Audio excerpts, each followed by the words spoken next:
ભગવદ્ ગીતામાં કુલ કેટલા શ્લોક છે? ભગવદ્ ગીતામાં કુલ 700 શ્લોકો છે. ભગવદ્ ગીતા શું છે? ભગવદ્ ગીતા હિન્દુ ધર્મનો પવિત્ર ગ્રંથ છે. ભગવદ્ ગીતામાં કુલ કેટલા અધ્યાય છે? ભગવદ્ ગીતામાં કુલ 18 અધ્યાય છે. ભગવદ્ ગીતા કઈ ભાષામાં લખેલ છે? ભગવદ્ ગીતા સંસ્કૃત ભાષામાં લખાય છે. ગીતા મુજબ મનુષ્યનો અધિકાર શેના પર છે? ગીતા મુજબ મનુષ્યનો અધિકાર કર્મ પર છે. ગીતા મુજબ ક્રોધનું મૂળ શું છે? ગીતા મુજબ ક્રોધનું મૂળ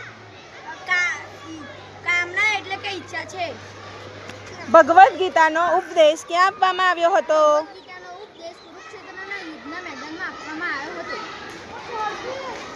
ભગવદ્ ગીતાનો સૌથી પ્રસિદ્ધ ઉપદેશ કયો છે? ભગવદ્ ગીતાનો સૌથી પ્રસિદ્ધ ઉપદેશ કર્મ કર, ફળની ચિંતા ન કરે છે.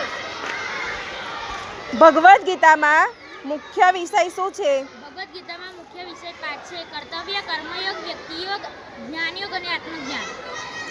અર્જુનના રથના સારથી કોણ હતા? અર્જુનના રથના સારથી શ્રી કૃષ્ણ ભગવાન હતા.